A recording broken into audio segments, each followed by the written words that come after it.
Hello and welcome to Logicast, the AWS News podcast brought to you by Logicata. I'm John Goodall, lead cloud engineer at Logicata, and I'm usually here. And unfortunately, I'm not joined by Carl Robinson today, who is otherwise unavailable. But we wish him well, and he should be back with us next week. To combat the lack of Carl's stunning presence and personality, we have two very special guests this week. So first of all, we have Girish Mukim from, I don't know where you're from. Just going to go ahead and introduce yourself. Yeah, sure, John. Thank you. Thanks. Good morning. So I'm Girish Mukim. I am working as AWS Solution Architect in IBM. I am basically from India, if that's what you are asking, John, initially. So I am in Canada at the moment, in Toronto area. So it's been 3 years in Canada. I was in US for a few years. So it's US, Canada, and India. So if you ask me. And then I have an infrastructure background. I worked more than a decade in infrastructure, specifically databases. So, and then I transitioned into AWS Solution Architect, and that's I'm doing for my bread and butter. So, very happy to be here with both of you. Good stuff. And also we have Matt Morgan. So where are you from, Matt? Where do you work? What do you do for a living? Hey, John and Girish. Very happy to be here. I reside in the DC suburbs in Maryland. I work as a director of engineering at a small live selling platform called Comet Sold. And I've been there since December. My background is in app dev. I got into leadership, about 4 years ago. I still try to keep my hands dirty as much as possible. Just have to stay off the critical path. So my career arc is almost the opposite of Girish's in that I started as an application developer. Someone else managed infrastructure. Now I lead an infrastructure team in addition to some other teams. So kind of a interesting crisscross going on here. Very happy to be here. I've also been a AWS community builder since 2020, which is I think sort of how we all connected. Yeah. Yes, indeed. So my background is kind of similar to Girish's. I've done this on the podcast a few times, but obviously not everyone will have heard it. I'm cloud engineer, but that's platform DevOps and all that kind of thing, rather than app dev. I try and stay away from that as much as humanly possible because deploying iOS apps is awful. Right, so in normal fashion, we have 5 of the articles from the weekly newsletter that Carl puts out. Picked 5 of them, and we're going to go through them in kind of a bit of a deeper dive, see what we think, and see where we go from there. The first of which is a hell of a mouthful to get out. We have from the AWS News blog, new Amazon FSx for NetApp ONTAP now supports worm protection for regulatory compliance and ransomware protection. That's awful. That's enormous. But it's a Jeff Barr article, and we always like picking a Jeff article because they're usually pretty good. I know in the preamble, Girish, infrastructure, this is kind of your area. So why don't you come in on this one and tell us what you think? Yeah, sure. So FSx is supported on AWS for 3-4 years now. So that's a new development there where they are adding SnapLog. So SnapLog is something which is for read-only, what you call mount. So it's for compliance. If you see, right, I can relate it to S3 object logs. If I'm sure many of us are familiar with that. So exactly same S3 has 2 modes, which is compliance and governance. Here SnapLog is having enterprise and compliance. So it is more of compliance, putting your auditing logs in the mount, and nobody should touch it. Nobody, even there are 2 modes, because one mode trusts your storage administrator, if you call it the enterprise mode, and other compliance, even you are not trusting your system ad. So nobody can even touch, change retention, delete that file system or objects in that file system. So all these are compliance related changes, and it's really catering to that security aspect of the cloud. So that is what SnapLog is from ONTAP. Right. So that is, I find it quite interesting because it's not new. We already have, as I said, object log from few years, in S3, and it's exactly same use case, but ONTAP is FSx. This has a FSx flavor, and businesses which are using NetApp FSx, this is a use case for them. So it's interesting. I know in the preamble, Matt, you said that you looked after some infrastructure teams. Is this something that Yeah. you're going to have to see coming past your desk, do you think? It isn't. Yeah. So most of the, I guess pretty much all the applications that I work on are stateless, and also get into the serverless space stuff. So generally, I'm storing things on S3. That's I haven't had. I didn't even know what this was. I'll be honest with you. In my only comment, the only thing that really stuck out at me as I was reading this is this checkbox. I acknowledge that enabling SnapLock will permanently allow files on this volume to be committed to an immutable worm state. I think immutable worm state is just an incredible phrase, and from an industry that is, committed to putting incredible phrases into our vocabulary. It's a shame that we don't have Carl on, because he does love an acronym. Likes to say that he's built his entire career on knowing what acronyms mean. So it's a real shame. The only thing I would personally add from an engineering perspective to this is less about engineering, more about the cost, because obviously if it's an immutable state and you can't delete the volume until everything's expired, and you could set infinite expiry or a century of expiry, you could quite easily be paying a lot of money for a long time, something you didn't actually need. So I suppose that's kind of why there's the enterprise mode, where you can kind of test things and make sure it's working, and then your trusted system administrator could go and clean everything up and then set up a compliance mode instead. So that is that is the interesting aspect you brought, the cost. Definitely that is something to watch for when you are going with compliance mode, because that is what purpose of it, and then it can surge your cost for sure. Yeah, it's definitely worth noting that they do have tiering in this, in the same way that S3 has intelligent tiering. So does this enormous mouthful that I'm not going to repeat. So it does have volume data tiering, so that if it's things that you're reading quite regularly, then you can kind of get them relatively quickly. And if it's things that are just there because you need to hold them, like tax records or whatever, that you don't read very often outside the first few months, then they're there and they're fine and they're not going anywhere, but they're cheaper to hold. Anything else we want to bring in on this one? Yeah, not really. We just talked about what this feature is and then how it is enhancing FSX. And that should be it. It covers a lot. Cool. Excellent. So, seeing as Matt, you say you're a bit more serverless, let's talk about CodePipeline. I personally am reasonably familiar with this, but only because I passed my DevOps Pro not that long ago, and it's featured very heavily on the training. Reading through this one, it did feel like I was going through the training course again.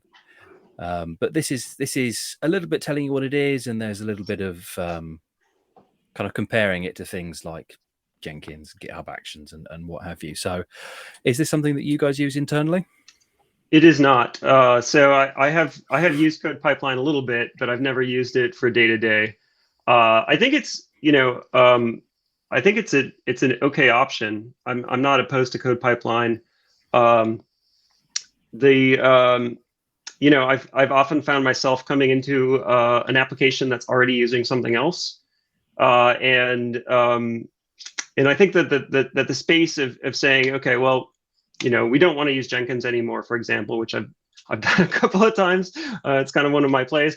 And then moving into CodePipeline, I often find myself, I'm working with teams that are not real familiar with the AWS ecosystem. I think that's a little bit of a barrier to entry here. It's also interesting to me that AWS has this new product called Code Catalyst, which it seems like it directly competes with CodePipeline. It does a lot of the same things, but in some ways it feels it's a little bit more like GitHub Actions, and I've been using GitHub Actions quite a lot lately, and I think that the real driver for me, I mean, obviously when you're choosing a CI/CD pipeline, you want reliability, you want speed, you want all of these kinds of things. But what's most important to me is the developer experience. Do developers connect to this tool? Are they going to be productive there? Can they mutate their own pipeline and be successful without having to reach out to a DevOps engineer who might have 9 other things ahead in their queue? I'm not sure CodePipeline is quite there yet, or it's not exactly that tool, and that might be why AWS is piloting an alternate tool. It's an interesting one. It is. because sorry to cut you off there. It's an interesting no one worries. because CodePipeline was launched in what 2015, and back then it was awful. It's gotten steadily better since then, but I think people remember first impressions matter, even in tech, where we are massive proponents of putting things out before they're really ready and just kind of iterating based on feedback. But I think in this case, it's come to bite them because, as you say, I mean, DevOps is kind of my background as well, and I've done a little bit with CodePipeline, but just kind of because I needed to stay in the AWS ecosystem rather than by choice. It was no, everything stays in there. We use code commit, we use CodePipeline, it all stays internally. Okay, that's a thing. But given the choice, I'd use GitHub Actions or GitLab CI or something else. And I think it's a victim of its own poor launch, so to speak. It could be, yeah. Yeah, I was just going to add. I mean, there are some real advantages to using a tool like that, and I don't think Code Catalyst, which I did use recently in a hackathon project, I don't think Code Catalyst has quite the AWS ecosystem integration that CodePipeline has. So you can listen to all kinds of events via Event Bridge from your CodePipeline if you want to do that. If you want to collect metrics, if you want to notify. There's a lot of great integrations there. Never mind IAM, which you no longer. GitHub Actions has a really nice OIDC connection that you can make now. But prior to that, people were putting their secrets, their long-lived keys in GitHub, and and given that choice, that does push me toward CodePipeline as possibly a better solution. Yeah, security. Just one aspect to that, right? Like just want to add there, right? The CodePipeline, we are talking about using complete cloud native AWS solutions for everything, right? Like for example, like code commit or code build, everything. So is there any use case? I'm not from DevOps, so I just want to understand your take on that. Is there any use case where we don't want to use CodePipeline, we still want to use code commit for our repo, or we want to use code build for testing and integration? So are there use cases for that in the industry people are using? Just in theory, it could. I mean, technically, it could be done. It could, but a lot of what I've seen outside of consulting land, and really with some of our customers as well, is that they want their code to live with their CI/CD solution. Gone are the days where you're trying to get Bitbucket to talk to a Jenkins server and have Jenkins polling Bitbucket and all that, because that was awful. It was horrible, and it was not a nice thing to have to configure. When you look at GitHub and GitHub Actions, or GitLab and GitLab CI, or even Code Commit with CodePipeline, there's a lot better native or Code Catalyst. There's a lot better native integrations between the source and the running of the pipeline. So technically, you could do it, but I don't think it's a thing that happens hugely often. Outside of the odd thing where people are still running Jenkins servers on an EC2, but they're using Code Commit. So I think that's still a workflow, but that's probably more because people needed to get off of on-prem, but didn't have the time, money, inclination, skill set, whatever, to get off of Jenkins. I haven't really seen many. Sorry. I was just going to say I haven't seen many. Because I was on one of the aspects. Yeah, sorry, Matt. I just want to add Go for it. Because just to continue what Jon just said, right? So we have a use case proposed like CodePipeline, and this was the exact same developer what you call a reaction to that, and then we need to rethink what are the pros and cons of other solutions as well. Yeah, so I just want to add that because I see developers are not so happy going with CodePipeline compared to Jenkins and other tools. Yeah. The only thing I had left to add there is I've really never seen an example of code commit in the wild, but I did work on a team for quite some time that used code deploy only of that chain. So we didn't use CodePipeline, but we did use code deploy. Well, code deploy is a little bit of a different beast. It's still in that code family, but it's a bit of a different beastie because it's what you end up using for all your blue-greens, for your Lambda deployments, for your ECS, all that kind of thing. So the fact that you're using code deploy doesn't preclude you from using something that isn't build, commit, pipeline, whatever, because it's in that same kind of family, but it is very much a different tool. Yeah, it's a little bit of a strength that you can pick and choose among those, but it also probably means that some of the options then get used less. Oh, absolutely. Yeah. In terms of my sort of experience and what I've seen with some of our customers, code commit is used very occasionally for very minor things. One of the tools that we use to help people manage their organizations default to using code commit and code pipeline with code build because it's kind of all in the same ecosystem rather than this is the best tool for this job and it'll talk to that tool and so on. It's just because it was kind of what it defaulted to. Cool. So from pipelines and building and developers not liking things, let's talk about something that accountants are going to like, that developers are also going to hate, because they hate everything. We have from the AWS Compute blog, detecting and stopping recursive loops in AWS Lambda functions. Again, I'm going to go to Matt for this one because you're kind of more serverless focused. What do you want to say on this one? So I'm really glad that the Lambda team is addressing some customer pain points. Now, I haven't had this particular one where I had a big bill because of something in a loop, but that's probably because I don't know, I listened to a lot of podcasts as I was getting started in serverless, and I heard the horror stories, so I was a little careful there. But I think that's a good thing. Now we need to break recursive loops with object Lambda, because I'm a little bit more with S3 object Lambda. I'm a little bit more worried about that one than this one, but still any progress is good. And I think that I don't have any insider information, but I do expect they're not going to stop here. They're going to keep going, and they're going to try to close some of the other gaps. This, in my view, this progression of trying to address these potential customer pain points started last year when we got that throttling button on the Lambda console, where you can press the button, your concurrency goes to 0, and any currently executing Lambda functions stop. No new Lambda functions of that particular function can be launched until you restore the concurrency. I've used this feature, and prior to it being launched, I wished it existed, and then it appeared one day. That was a really good feature. This one, like I said, never impacted me personally, but I'm happy to see it. There is a caveat in there. If you actually want to have a recursive loop in your function, then you have to do something extra. But I wouldn't advise anyone doing that. Just think of a different solution if you can. I'm excited to see them continue in this direction and make this safer for newcomers, so they don't get huge bills and scared away. I mean, newcomers is a good point, right? Because serverless has an aggressive free tier. I mean, Lambda in particular has an aggressive free tier.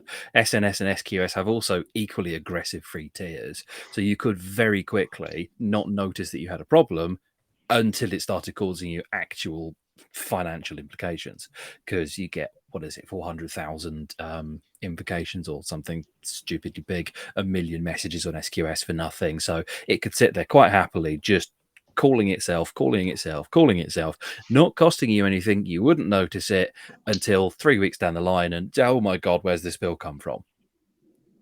Yeah, even billing alarms have up to 24-hour delay on them. So you could end up with quite a sizable bill, even if you've done everything right in terms of alerting. Yeah, I mean, billing being eventually consistent, as most things are, that's one of the few places where it's irritating, I think, because the recommendations are, as you say, set CloudTrail, set CloudWatch, set billing alarms, and all those sorts of things, and they'll kind of help, but they don't stop it from happening. And this, as you say, is definitely a move towards stopping these things from happening. It'll still let it run through 16 times, which seems binary expansion, maybe. Is it an arbitrary decision? I'm not sure, because I can't think of a genuine pattern, and I suppose this is why the default has gone this way, where you would want it to recurse on itself. I can't think of anything where you'd want that to happen. And if you do want something to be reprocessed kind of more than once, run it through not the same input source, possibly. Yeah. So anything you want to come in on there, Girish? Yeah, I just saw in that article, right? There is an option to go to default. Like, for example, if you don't want this feature for some reason, right? Like as John's saying, we can't think of any use case which we need recursive pattern. But if you need, there is an option to just go back and then disable this feature. I saw this in an article. So that is the interesting thing. AWS is giving you that option, but default behavior is like using this new feature. Yeah, absolutely. It's worth saying, though, to the listeners that it's not a toggle that you can just go into your account settings and flip it back off again. You do have to go through AWS support, and they will probably want to know what the workload is, what the use case is, because, I mean, this comes back to the customer obsession leadership principle. They want to make sure that you're kind of being looked after there, I would assume is the logic. Perfect, yeah. Okay, so with that, let's move on to our fourth article, Achieving Operational Excellence with Designed Considerations for AWS Organisations SCPs. Seem to be picking the really long titles this week. I don't know how that's happened, but we've had some really long ones so far. This is on the AWS Compute Operations and Migrations blog, and SCPs, for those that aren't familiar, again feature pretty heavily in the Developer Associate and the DevOps Pro exams, something that we as Logicata do for our customers quite a bit to help them manage their organizations. And it stands for a service control policy, and that allows you to enable or disable features, services, actions at an account, or in this case, as they're talking about here, at an organizational unit or an entire organization level. I'm going to hand this one over to Girish, I think, because this is more operationally, infrastructure-y, that kind of area. So anything you want to say here? Yeah, for sure. Like SCP is something like we use during AWS Organisations for sure. So this we can attach, like we have used a SCP, not a lot, like where we are having it on, not on all the OUs, but definitely there is a option, like there are quota limitations you need to care about. Like it's not a whole lot, like 5 SCPs per account or per OU. So that is one aspect to it. But it's quite useful when you want to have a broader view of like restrictions, like more than allowing things, you want to restrict. For example, you don't want people using service catalog because like you don't see use case for using it in particular organization, then you can use SCP to just not like allowing people to use it. That is like for course actions, right? Like mind you, like this SCP, right? What I have seen, you cannot, like you should not use, even you technically can, for fine-grained access. Like it is just course correction sort of thing. As I explained, like service catalog, if you don't want user to use it, use SCP, but not like something you want to deny users for deleting S3 objects. So SCP is not for that. You just need to go back to old ways of denying that through like resource policies for S3 buckets, right? So that is the differentiation between using IAM policies or object policies, identity policies versus SCP. But SCP comes into course action of things. Yeah, I'm just going to touch on the service limits because you kind of mentioned that there. The current published quotas are 5 SCPs attached to the root. So that's 5 for the whole organization. Another 5 per OU. You can have a maximum nesting of 5 levels of OU under the root. So now you're getting up to seriously big numbers. You can have another 5 directly attached to each account. So you get quite big numbers here, but there is a maximum limit of 1,000 for the entire organization, and each SCP document must be no bigger than 5,120 bytes. That's not bits, that's not characters, that's bytes. So these are fairly big documents that you can write, and you can write quite a large number of them. Interesting as well that Girish there touched on S3. That's again mentioned in the article where they recommend, rather than using SCPs, to block from S3, particularly in the case if you're in a very large organization and you're starting to hit service limits, then you could go back to using bucket policies and resource policies rather than using an SCP. What we've seen a little bit within our customer base is this is used to prevent people from doing things like having particularly large EC2 instances in non-production accounts. That's quite a good use case for it because it's not coarse, it's not fine-grained, it's kind of somewhere in the middle. So in a non-prod account, you can't spin up anything bigger than a medium because generally you don't need it, subject to what your business is doing. So it can be used for things like that as well. But as Girish quite rightly says, it's generally used for more coarse actions. Anything from you, Matt, before we move on to our last one? Yeah, I mean, this is an area I've only kind of touched the surface. I did, for fun, spin up my own AWS organization earlier this year. and I did add a couple of SCPs, but I feel like I'm still a novice in that space. One thing I'll mention is I did work on a team that attempted to achieve the aims of SCPs using permission boundaries, and that was incredibly painful. So if you do need to limit the services that developers can use, please do like I intend to do and learn all about SCPs. That's an interesting one, that, because the only other thing worth mentioning in the difference between permission boundaries and SCPs is permissions boundaries do not apply to the root user. SCPs can apply to the root user if you're kind of being specific about it. And because they're denied by default, if you block everyone from doing everything in an account, that includes the root user. So one thing to be aware of there is if you do get an SCP wrong, you can't fix it using the root user. You don't tend to need to, though, because you don't apply SCPs to the management account of the organization. They just physically won't apply, even if it's attached at the root level. So you can undo your mistake, but maybe not in the account that's impacted by that mistake. Yeah, and that restrict, like, if you ask me, right, yeah, when you are having SCP and not having like operational excellence, what AWS is suggesting there, then like when you are moving accounts around your OUs, because that is a use case for organization. If you want to move accounts as well, like as part of that OUs, then SCP, like, which has a bearing on it. So this might start showing these issues if you don't have that operational excellence, what like this article is talking about. So definitely a good article to refer to. Excellent. Right. Just conscious of time, we have one left. So we're going to move on to, and I apologize to anyone that does go and read this enormous article from the News Stack. It's Amazon Prime Video's microservices move doesn't lead to a monolith after all. Now, we've spoken about this on this podcast. We've spoken about this in the community builders chats, and it's generally been in the news quite a lot when it sort of happened, and it's died off a little bit. For those that are unfamiliar, the Prime Video team, one part of the Prime Video team, which is the quality of streaming service, so that very small service that controls sort of the bit rates and things that it's sending down the wire, reevaluated how they'd built their application and moved away from lambdas and step functions into EC2 backed ECS, as I think what they ended up doing. And the internet was up in arms. Everyone was going, oh, it's the death of serverless. And in truth, it kind of wasn't. It was just redefining the boundaries of one part of one service. So it's an odd one. I'm going to open this to the floor generally, see who wants to come in on this one, because I have very strong opinions on this. But yeah, I've spoken about this at length already. So I'm going to open the floor. Anyone that wants to come in. Yeah, I'll go. So, I mean, I think I think the takeaway that we should have from something like this is that when we're designing systems, we should understand service limits. It's sort of one of the most important things when you get into managed services. Never mind serverless, any kind of managed service. Understanding what are your quotas. They're all published.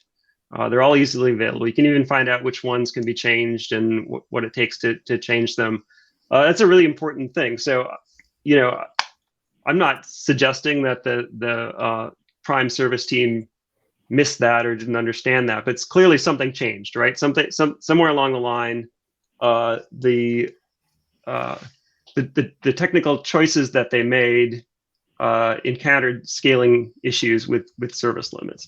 I've spoken about this a little bit before. I think service limits are actually can be really helpful to us, just as long as we understand them. We don't run up against them in production, because the way I see this is that every service, every application has a limit.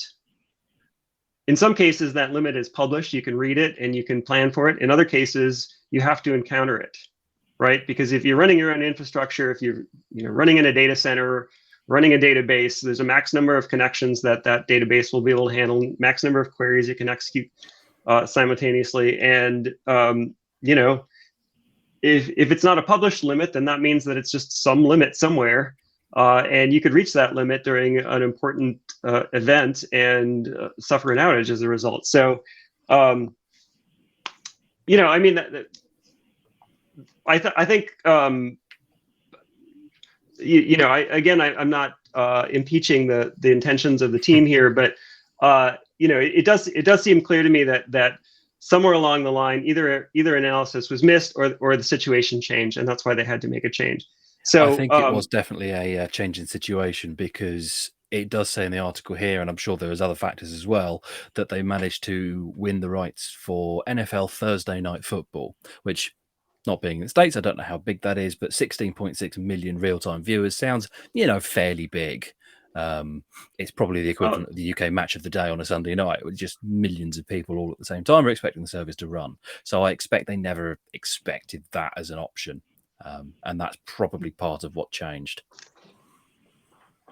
Yeah, I might challenge that just a little bit. I mean, they are Amazon, they are Prime, they are one of the big players in this space. I mean, they have to know that they're going to get somewhat big anyway. But I mean, it can be a perfectly valid choice to build for a certain scale, find unexpected success, or maybe it comes sooner than you expect, and then have to make a change. And it certainly makes sense to make that kind of change when it's appropriate.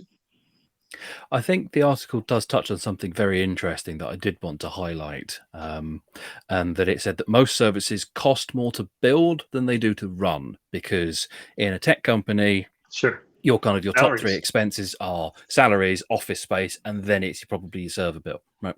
But it's usually your salary first. So anything that lets you get to market faster with a lower salary bill, and then you worry about running cost later, maybe you re-architect it, maybe you just take it on the chin and eat the cost, whatever. But you've gotten to market that much faster. So that's, I think, definitely worth touching on. We are running out of time. So, Girish, is there anything else you want to come in on this one? Not really. Like Matt and you covered it so well, so I want audience to leave with those comments. So yeah, so nicely covered.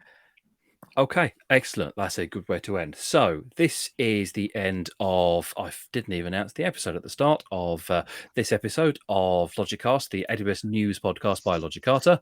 I've been Jon Goodall. We've had Girish Mukim and Matt Morgan with us. This is available on all major streaming services. You can download the podcast wherever you get your podcast. We are also on YouTube, and hopefully we'll be back to the much slicker presenting of Carl Robinson next time. Thank you for your time. Thank you for listening, and we'll see you next week. Thanks so much. Thank you.